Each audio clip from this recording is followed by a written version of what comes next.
कथित तृणमूल समर्थित अवैध लोहे के कारोबारी की गिरफ्तारी करने की मांग को लेकर दुर्गापुर के न्यू टाउनशिप थाने के सामने भाजपा कार्यकर्ता एवं समर्थकों ने जोरदार प्रदर्शन किया। भाजपा का आरोप है कि राजागुन नामक एक कथित लोहा चोर को पुलिस ने पकड़कर थाने ले जाने के बाद में छोड़ दिया। इसी को लेकर भाजपा कार्यकर्ताओं में भारी नाराजगी देखी गई।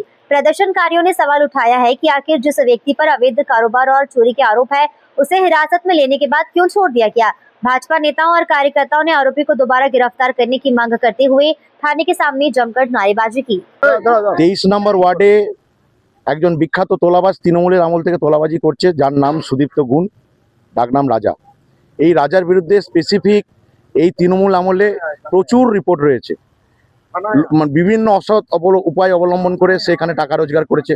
সাধারণ মানুষকে পাট্টা দেওয়ার নাম করে লক্ষ লক্ষ টাকা তুলেছে। বিওজিএলের সামনে যে ফরেস্ট আছে সেই ফরেস্টের সোনাঝুরি গাছ, নিম গাছ কেটে সেখানে বসতি স্থাপন করিয়েছে। মালদা, মুর্শিদাবাদ থেকে রোহিঙ্গা মুসলমানদের নিয়ে এসে সেখানে বসতি স্থাপন করেছে। সে কি করেছে, সে বিওজিএলের যে সরকারি স্কুল, সেই স্কুল জবরদখল করে সেখানে ভাড়া খাটাচ্ছে। বিওজিএলের যে সমস্ত ঘরগুলো খালি আছে সেই খালি ঘরগুলোতে জবরদখল করে সেখানে ভাড়া খাটাচ্ছে। এবং বিওজিএল কলোনির উল্টো দিকে একটি আশ্রম রয়েছে, সূর্য আশ্রম। সেখানে দীর্ঘদিন ধরে একটি আদিবাসী মহিলা কাজ করতেন। সেই মহিলাকে নিদারুণ অত্যাচার করে, শারীরিক নির্যাতন করে তাকে সেখান থেকে তাড়িয়েছে। তো এই ধরনের অ্যান্টি সোশ্যাল, এবং শুধুমাত্র এখানে যে এই কাজটা একামাত্র রাজা গুই করেছে তা নয়। সুদীপ্ত গুণ, রাজা গুইয়ের সঙ্গে আরও যারা আছে তারা হচ্ছে সুকান্ত দাস ওরফে লিটল, এছাড়া আছে তন্ময় গুহ ওরফে গোপী, এছাড়া রয়েছে সুকান্ত পাত্র, এছাড়া সুবীর ঘোষ। এরা একটা চক্র তৈরি করেছিল। সেই চক্র করে পুরো 23 নম্বর ওয়ার্ড জুড়ে, শুধু বিওজিএল নয়, নবীনপল্লী থেকে শুরু করে বিভিন্ন জায়গাতে এরা সন্ত্রাস চালিয়েছে। এখন আমাদের যেটা কালকে রাজা গুইকে অ্যারেস্ট করা হলো, অ্যারেস্ট করার পরে রাতের অন্ধকারে তাকে ছেড়ে দেওয়া হলো। আমরা থানা যখন কোর্টে তাকে পুলিশ করবো বলে সেখানে অপেক্ষা করছি, দেখলাম তাকে পুলিশ করা হলো না। একে একে যাদেরকে অ্যারেস্ট করা হয়েছিল কালকে রাতে তাদের প্রত্যেকে অ্যারেস্ট করা হয়েছে, কোর্টে পুলিশ করা হলো।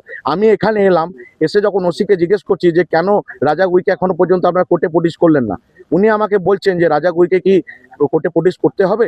আমি ওনাকে বললাম যে নিশ্চয়ই, আপনি যখন তাকে অ্যারেস্ট করেছেন সুপ্রিম কোর্টের গাইডলাইন অনুযায়ী আপনাকে তাকে কোর্টে পুলিশ করতে হবে। আপনি কেন তাকে ছেড়ে দিলেন? তিনি আমাকে কোনো সদুত্তর দিতে পারলেন না। তাই আমাদের এই আন্দোলন যতক্ষণ পর্যন্ত না এই ক্রিমিনাল রাজা এবং যে চারজনের নাম করলাম, যারা এই ঘটনাটা 23 নম্বর ওয়ার্ডে দীর্ঘদিন ধরে তোলাবাজি করেছে, এবং তাদের যারা মাথা আছে তাদের অ্যারেস্ট না হবে, আমাদের এই আন্দোলন চলবে। আজকে আমাদের এখানে আন্দোলন করতে আমরা বাধ্য হয়েছি, কারণ আপনারা দেখেছেন শপথ নেওয়ার পর থেকেই আমাদের মুখ্যমন্ত্রী সম্মানীয় শুভেন্দু অধিকারী মহাশয় স্বচ্ছ প্রশাসন, দুর্নীতিমুক্ত প্রশাসন, তোলাবাজ মুক্ত প্রশাসন গড়ার অঙ্গীকার নিয়েছেন এবং সেই মতো নির্দেশ পাঠিয়েছেন। অথচ আমরা দেখতে পাচ্ছি আজকে দুর্গাপুরে কোর্টে কয়েকজন তোলাবাজ সহ দুষ্কৃতীদের গ্রেপ্তার করা, কোর্টে পেশ করা হয়েছে। অথচ গতকাল রাজা গুণ নামক এক সমাজ বিরোধী তোলাবাজ, যে এখনও তার তোলাবাজি কাজকর্ম চালিয়ে যাচ্ছে, যার বাড়িতে দুটো আর্মস রয়েছে এবং আর্মস নিয়ে ঘুরে বেড়ায়, সেই তোলাবাজ, কুখ্যাত তোলাবাজ রাজা গুণকে ছেড়ে দেওয়া হয়েছে রাতের অন্ধকারে।